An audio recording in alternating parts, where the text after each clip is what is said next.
다니엘서 1장과 2장은 다니엘과 세 친구가 생명의 위기를 극복해가는 모습을 보여줍니다. 1장에서는 왕의 음식을 거부함을 통해서 2장에서는 왕의 꿈 이야기를 통해서 그렇습니다. 하지만 이럴 때마다 하나님은 다니엘과 세 친구의 삶에 신실하게 개입하십니다. 그 결과 이들은 목숨을 계속 유지하게 됩니다.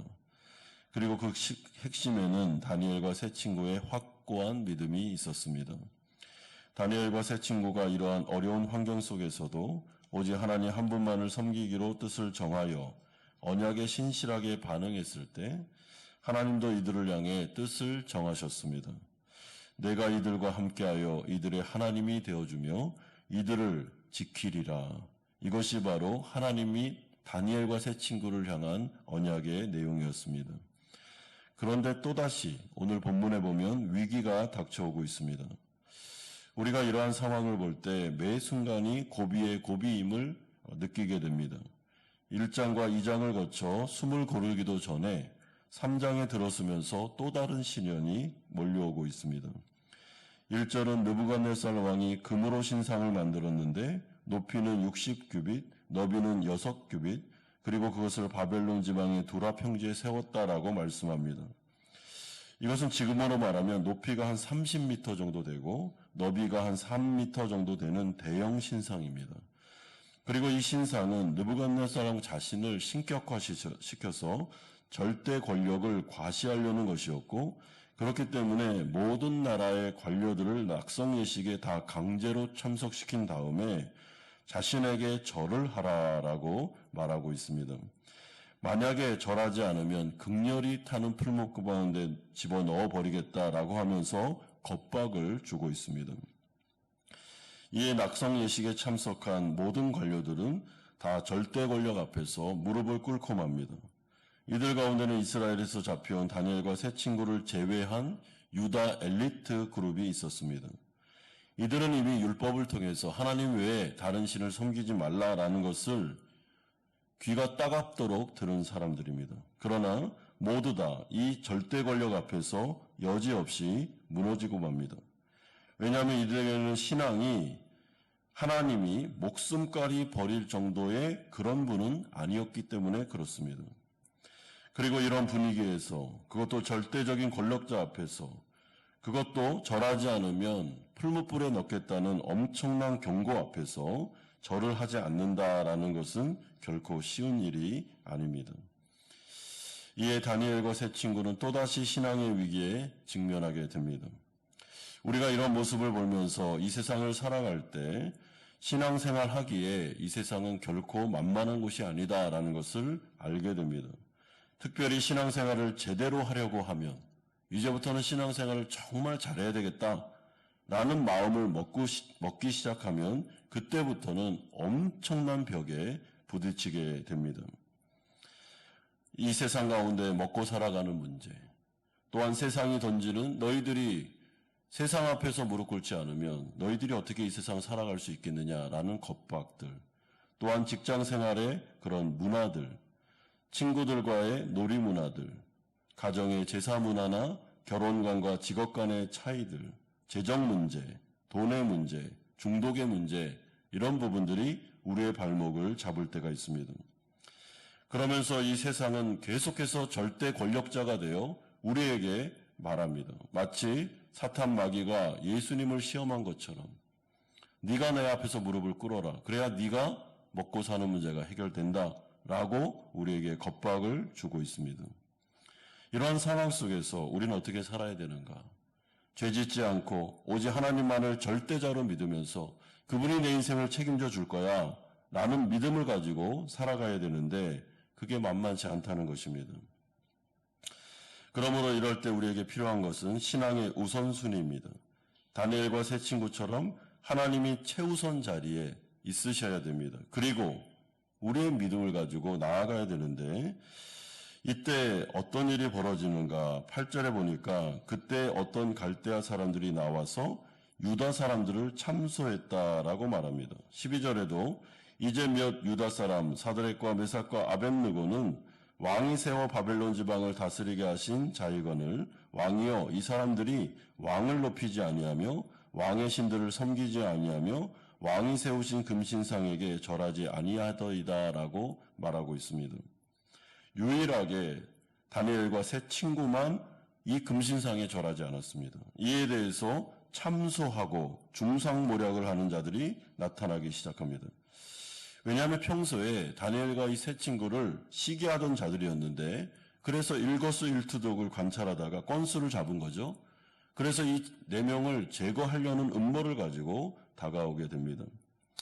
하나님은 지금 다니엘 및 세 친구와의 언약관계에 있는 분이십니다.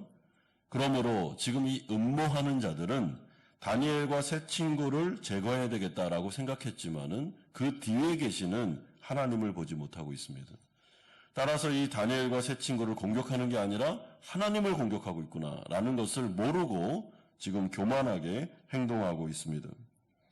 이들의 참소에 느부갓네살 왕은 반응합니다. 15절에 이제라도 너희가 내가 만든 신상 앞에 엎드려 절하면 좋거니와 너희가 만일 전하지 아니하면 즉시 너희를 맹렬히 타는 풀묶음 가운데 던져 넣을 것이니 능히 너희를 내 손에서 건져낼 신이 누구이겠느냐라고 말합니다. 그런데 느부갓네살 왕이 지금 실수를 하나 했습니다. 하지 말아야 될 말을 하나 했습니다. 그게 뭐겠습니까?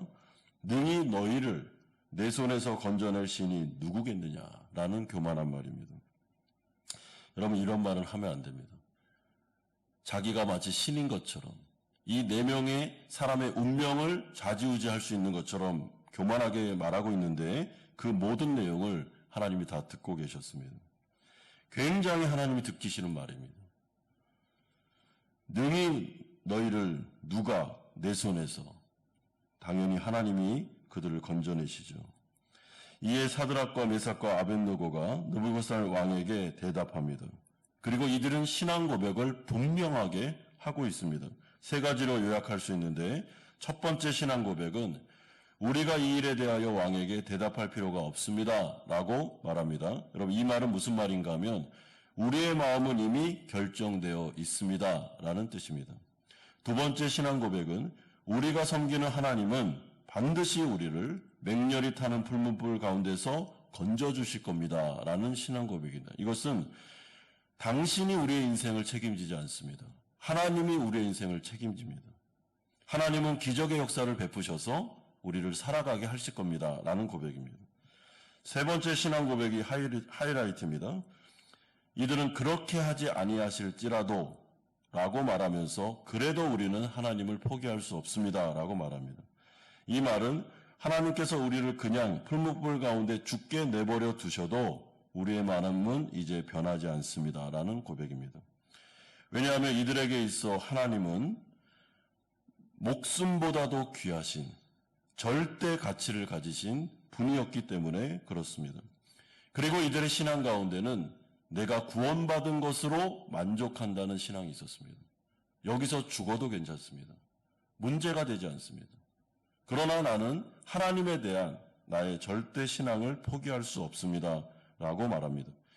그렇기 때문에 이들은 죽기를 각오한 신앙이었고 그래서 상황과 환경에 따라 신앙이 흔들리지 않는 믿음을 가지고 있습니다. 여러분 이것을 참된 신앙이다라고 말합니다. 그러므로 이들의 신앙을 통해 우리가 바른 신앙을 배울 수 있는데 그것은 내가 하나님을 믿음에 따라 얻게 될 혜택을 믿는 것이 바른 신앙이 아니라 하나님의 존재 자체를 믿는 것이 바른 신앙임을 알려주고 있습니다. 하나님을 좋아하고 하나님을 사랑하고 하나님을 인해 만족하는 것이 바른 신앙입니다. 그래야 외적인 조건이나 상황에 따라 신앙이 흔들리지 않게 됩니다. 내가 하나님을 믿었으니까 하나님이 이런 걸 나에게 줘야 돼라는 것을 믿는 신앙은 자꾸 흔들립니다. 상황이 안 좋아지고 환경이 어려워지면 흔들릴 수밖에 없습니다. 그런데 하나님의 존재를 믿는 사람, 이분으로 인하여 만족하는 사람은 상황과 환경에 따라 흔들리지 않게 됩니다. 예수님은 바른 신앙을 마태복음 22장 37절에서 이렇게 말씀하셨습니다. 네 마음을 다하고 목숨을 다하고 뜻을 다하여 주 너의 하나님을 사랑하라.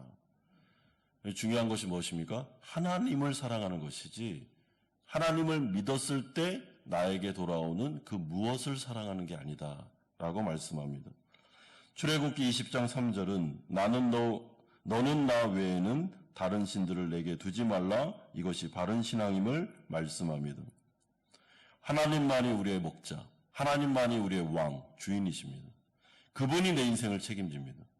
그분이 나에게 먹고 사는 문제를 해결해 주는 분입니다. 다른 것은 아닙니다.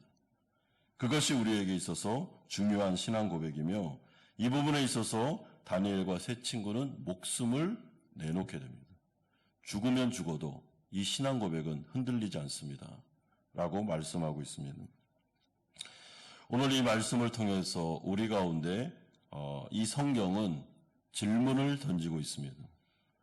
우리도 다니엘과 세 친구처럼 하나님을 그렇게 믿고 있느냐? 하나님이 나에게는 절대적인 분이신가? 내가 이 세상을 살아갈 때 나의 인생을 책임져주는 분이 하나님이냐? 아니면 돈이냐? 아니면 이 세상의 그 무엇이냐라고 우리에게 질문을 던지고 있습니다. 여러분, 우리는 뭐라고 대답해야 되겠습니까? 오늘 이 새벽에 주님께서 던지신 이 질문 앞에서 기도하는 마음으로 여러분들의 신앙 고백을 말씀드리시기 바랍니다. 다니엘과 세 친구처럼 이렇게 단호하고 분명한 신앙 고백은 아닐지라도, 두려움이 있고 걱정이 된다 할지라도 하나님, 제 마음속에 두려움이 있습니다. 그러나 저에게 믿음을 주시옵소서. 제가 정말 이 4명의 이 젊은이들처럼 이 세상을 살아갈 때 하나님의 존재만으로 사랑하며, 그래서 하나님께서 내 인생에 개입하시고 기적을 베푸셔서 계속해서 이 다니엘과 세 친구 가운데 일어났던 엄청난 하나님의 구원의 은혜, 기적의 은혜를 체험하게 하옵소서라고 나아갈 때, 우리의 인생 가운데서도 이 다니엘서에 펼쳐지는 이 4명의 귀한 믿음의 청년들이 경험했던 놀라운 구원과 놀라운 기적을 체험하게 될 것입니다. 이런 은혜가 우리 모든 성도님들에게 오늘 이 새벽에 있기를 주 예수 그리스도의 이름으로 축원드립니다.